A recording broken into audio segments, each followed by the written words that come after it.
పరిశుద్ధ గ్రంథం నుండి దేవుని వాక్యాన్ని ధ్యానం చేద్దాం. యోహాను రాసిన మొదటి పత్రిక 2వ అధ్యాయము 5వ వచనాన్ని ధ్యానం చేద్దాం. యోహాను రాసిన మొదటి పత్రిక 2వ అధ్యాయము 5వ వచనం. ఆయన వాక్యము ఎవడు గైకొనునో వానిలో దేవుని ప్రేమ నిజముగా పరిపూర్ణమాయను. చాలా చిన్న ప్రార్థన చేద్దాం. పరిశుద్ధులైన తండ్రి, ప్రేమ గల దేవా, మీ ఘనమైన ఉన్నతమైన శ్రేష్టమైన నామమును పొందనాలు, స్తుతులు స్తోత్రాలయ్యా తండ్రి. నా తండ్రి, ఈ జూలై మాసము మొదటి శుక్రవార దినమున నీ పరిశుద్ధ పాద సన్నిధిలో చేరి ఉపవసించి నాయన మా జీవిత సమస్యలను మేము ఎదుర్కొంటున్నటువంటి బలహీనతలను నీ ఎదుట పెట్టి సంపూర్ణ సిద్ధి పొందుకునే కొరకై కూడి ఉండగా నాయన మా మధ్యకు మీరు దిగొచ్చినందుకై మేము వేసిన స్తుతి సింహాసనంపై మీరు ఆశీనులైనందుకై నీకు స్తోత్రాలు. రక్షకుడా నీకు స్తోత్రాలయ్యా.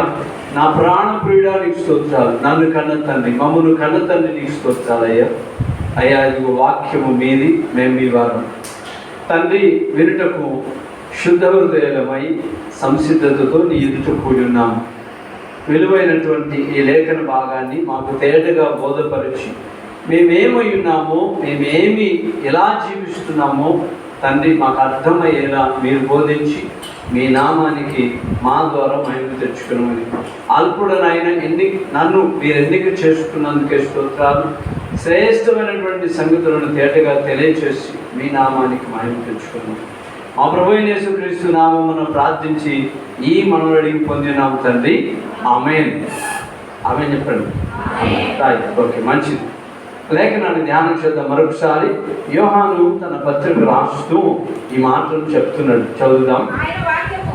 ఆయన వాక్యము ఎవడు గైకొనునో వానిలో దేవుని ప్రేమ నిజముగా పరిపూర్ణమాయను అన్నాడు.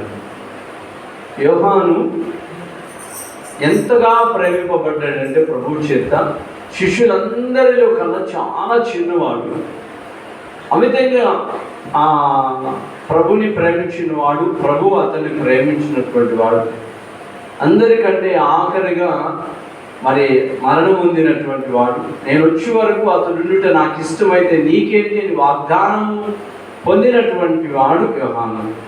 అతను రాస్తున్నటువంటి ఈ మాటను మనం ధ్యానం చేస్తున్నాము. ఆయన అనగా తండ్రి అయిన దేవుడు, వాక్యం అనగా ప్రభు అయిన క్రీస్తు. తండ్రి అయిన దేవుడు పంపబడినటువంటి క్రీస్తును అనగా యేసును ఎవడు గైకొనునో, ఎవడు అనుసరిస్తాడో వానిలో దేవుని ప్రేమ నిజంగా పరిపూర్ణమాయను. పరిపూర్ణమాయను అంటే ఆజ్ఞను గైకొంటే ఆయన ప్రేమ నిజంగా మన జీవితంలో నెరవేరుతుంది అంటాడు. ఎందుకు మాట రాశాడంటే, చదువుదాం మొదటి వచనం నుంచి, జాగ్రత్తగా చదవండి. నా చిన్న పిల్లలారా, మీరు పాపము చేయకుండుటకై ఈ సంగతులు మీకు రాస్తున్నాను అని చెప్తున్నాడు. సంఘానికి చాలా విలువైనటువంటి మాటలను తేటగా తెలియజేస్తున్నాడు. ఏమని? నా చిన్న పిల్లలారా అంటే ప్రభు ఏర్పరుచుకున్నటువంటి వారులారా, మీరు పాపము చేయకుండుటకై ఈ సంగతులు మీకు వ్రాయుచున్నాను. ఎవడైనను పాపము చేసిన ఎడల నీతిమంతుడైన యేసుక్రీస్తును ఉత్తరవాది తండ్రి యుద్ధం అనుకున్నాడు. యేసుక్రీస్తును ఉత్తరవాది అంటే ప్రభువారు చెప్తాడు. యోహాను 16వ అధ్యాయంలో రాస్తాడు ఏమంటే, నేను వెళ్ళి మీకు ఆదరణకర్తలు, నా నామములో మీ కొరకు ఆదరణకర్తను పంపిస్తాను అన్నాడు. ఉత్తరవాది కాబట్టి ఆయన తండ్రి యుద్ధం అనుకున్నాడు. ఆయనే మన పాపములకు శాంతికరమై ఉన్నాడు అని చెప్తూ, మన పాపములకు మాత్రమే కాదు సర్వలోకమునకు శాంతికరమై ఉన్నాడు అని చెప్తూ ఆ మాట చదవండి. మరియు మనము ఆయన ఆజ్ఞలను గైకొనిన ఎడల దీని వలననే ఆయనను ఎరిగి ఉన్నామని తెలుసుకుందాము. ఆయన ఆజ్ఞలను మనము గైకొనిన ఎడల దీని వలననే ఆయనను ఎరుగున్నామని తెలుసుకుందాము అంటాడు. 6వ వచనంలో రాస్తాడు, ఆయన యందు నిలిచి ఉన్నవాడనని చెప్పుకొనివాడు ఆయన ఎలాగూ నడుచుకొనెనో అలాగే తానును నడుచుకొన బద్ధుడై ఉన్నాడు. మనం ఆయన ఎందున్నామని దీని వలన తెలుసుకొనిచున్నాము అని చెప్తాడు. నేను మీకు ఒక రాజును గుర్తు చేస్తాను. ఇశ్రాయేలీయుల మొట్టమొదటి రాజు. ఆ మొట్టమొదటి రాజు ఒక ఆజ్ఞను పొందున్నాడు. ఆ ఆజ్ఞ ఏంటంటే, ఎవరా మొట్టమొదటి రాజు? సౌలు రాజు. ఈ సౌలు రాజు దేవుని చేత అభిషేకించబడి ఇశ్రాయేలీయుల మీద రాజుగా ఎన్నిక చేయబడ్డాడు. వాస్తవానికి సౌలు యొక్క మనస్తత్వం దేవునికి తెలుసు. ఎందుకంటే అతడు పై రూపానికి మెత్తనగా కనిపించి అందగాడుగా, అందరిలో ఎత్తువాడుగా, చాలా పొడగరిగా కనిపించిన, బలశాలిగా, పరాక్రమశాలిగా కనిపించిన అతని హృదయ స్వభావము దేవునికి అంగీకారంగా లేదు.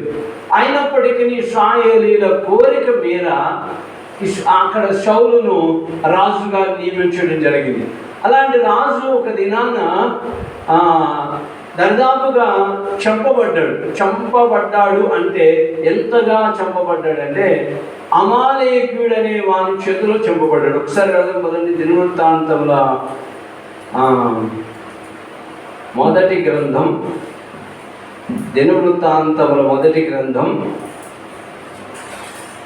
11-12 వచనాలు చదువుతాం.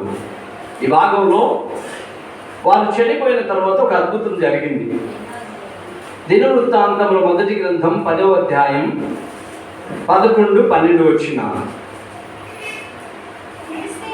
ఫిలిష్తీయులు సౌలునకు చేసినదంతయు యాబేష్గిలాదు వారు వినినప్పుడు పరాక్రమశాలులైన వారందరూ లేచిపోయి సౌలు శవమును అతని కుమారుల శవములను తీసుకొని యాబేషునకు వచ్చి వారి ఎముకలను యాబేషునందలి సింధూర వృక్షం కింద పాతి పెట్టి 7 దినములు ఉపవాసం ఉండేది అని చెప్తున్నాడు.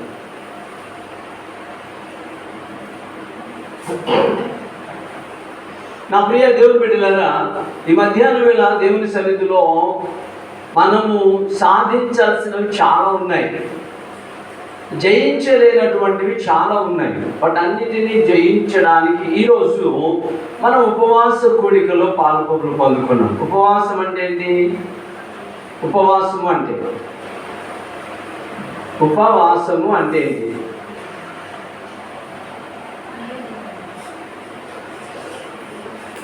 ఉపవాసము అంటే 2 పదాలు ఉంటాయి ఇందులో. ఉపవాసము అంటే అంటే మరొకటి, వాసము అంటే నివసించేటువంటిది. అంటే ఇప్పుడు మనమున్నటువంటి ఈ నివాసమును అంటే ఉదరము, పొట్ట, పస్తులతో నివసింప చేయడం. అర్థమవుతుందా? ఉపవాసం అంటే ఉదరమును, అంటే ఇప్పుడు కడుపు కట్టుకొని కదా, కడుపును పస్తు పెట్టేశాం. పస్తు పెట్టి దేవుని సన్నిధిలో ఆత్మకు విజయాన్ని కలుగజేసేలా దేవుని సన్నిధిలో ఉన్నాం. మనం శరీరంపై దేవునికి విజయం కావాలి. ఎందుకు అంటే శరీరం నాది అన్నాడు అపవాది. ఇదంతా నాది, నాకు అప్పగించబడింది అన్నాడు. కాబట్టి ఇది మన్నైపోతుంది. కానీ ఇందులో ఉన్న ఆత్మ తిరిగి దేవుని దగ్గరకు వెళ్ళాలి అంటే చాలా నలుగు కొట్టుబడాలి.